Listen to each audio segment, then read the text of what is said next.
Isinusulong sa Senado na magkaroon ng hiwalay na pasilidad na hindi sa bahay pag-asa ang mga menor de edad na may karumal-dumal na krimen. Pabor dyan ang ina ng isa sa mga nasawing estudyante sa pamamaril sa San Jose National High School sa Tacloban. Balitang hatid ni Von Aquino. Bumuhos ang emosyon sa paghahatid sa huling hantungan sa 14 anyos na si Ayesa Nicole Dazo. I love you, Rex! I love you! Mahal ka namin! Nailibing na rin ng 15 anyos na si Chris Lawrence Pabian. Ang tanging sigaw ng kanilang mga pamilya, hustisya. Hustisya po! Hustisya! Mr. President! Para naman po, tumulong naman po kayo para hustisya po sa mga bata.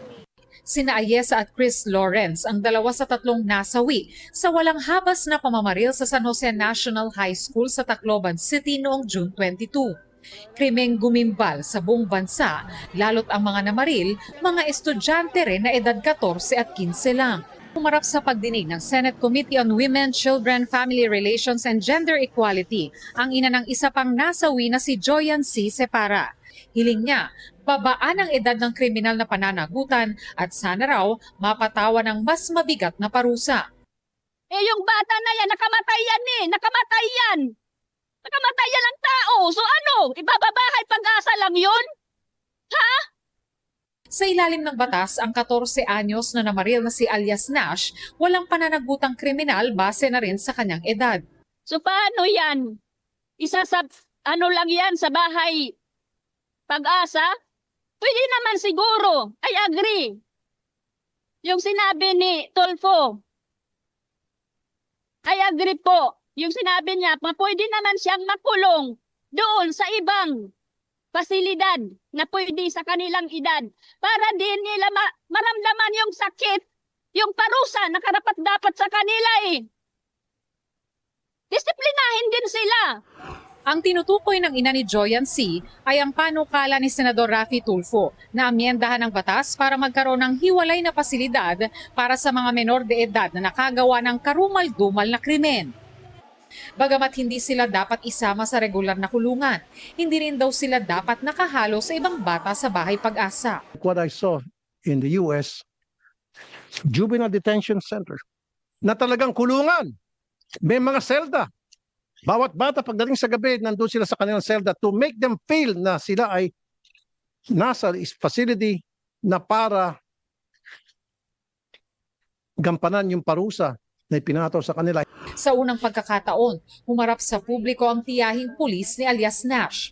Siyang may-ari ng pistol na pinaputok ni alias Nash ng mahigit 30 beses ayon sa mga pulis. Ayon sa kanyang tiyahin, kinuha raw ni Nash ang baril ng walang paalam sa nakakandadong taguan niya. Dumaan daw si Nash sa bintana para mapasok ang nakalockdown niyang bahay. Nash unlawfully entered my own house. It's not a room po, it's my own house. So house. Yes po. He forcibly damaged my locker. It was locked. And my house was locked as well po, ma'am. Pero yung locker ay plastic locker. Plastic locker, and my firearm was inside a gun box.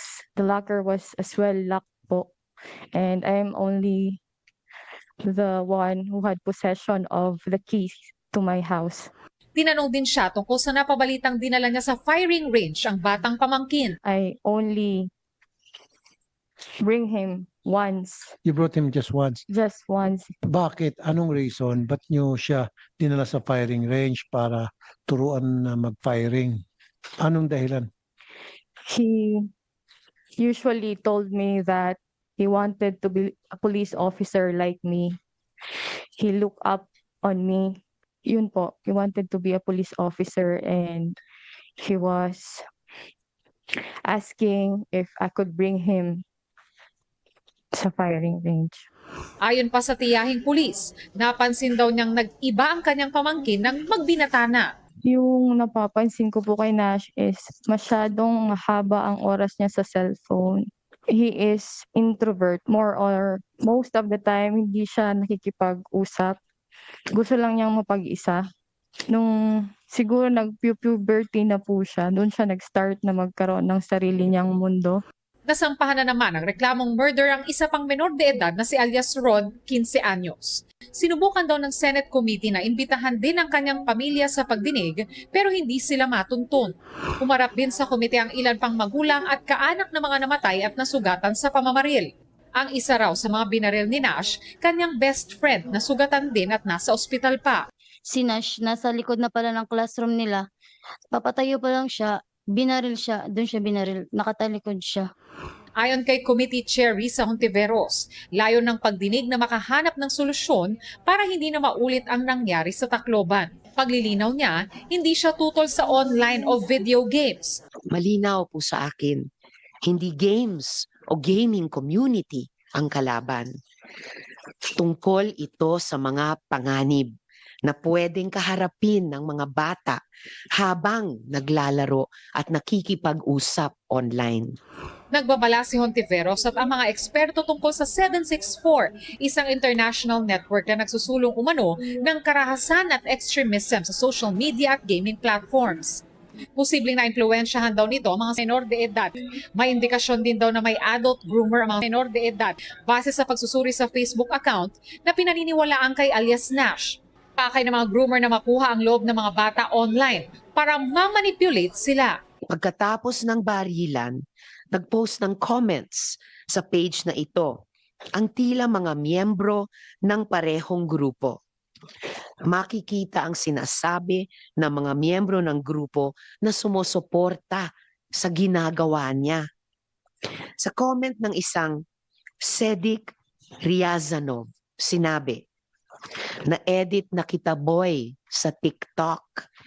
Make sure na delete mo ang Discord, Reddit, Telegram para walang evidence mahanap.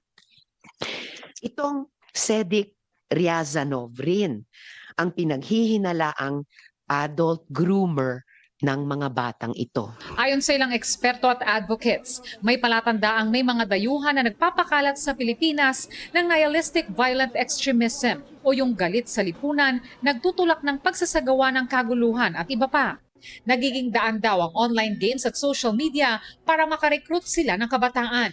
Pagkumpirma ni Cybercrime Investigation and Coordinating Center o CICC Undersecretary Aboy Paraiso, ilang insidente ng karahasan sa paaralan ay konektado sa nihilistic violent extremist groups. Pero ayon sa DOJ, The Department of Justice posits that the Philippines' current legal framework falls short or is not yet tailored to address online recruitment of children for violent extremist purposes. nasa pagdinig din ang kinatawan ng Meta na nakiramay sa mga biktima ng Tacloban school shooting at sinabi makikipagtulungan sila sa mga otoridad sa investigasyon. Please rest assured that protecting young people online is not just a policy position for Meta, but it is a responsibility that Meta take it seriously.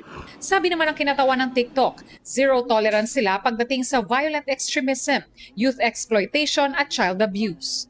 We completely ban violent and hateful organizations or individuals, including UN-designated violent extremists, to prevent our platform from being used to glorify violence or inspire copycat actions. Von Aquino nagbabalita para sa GMA News.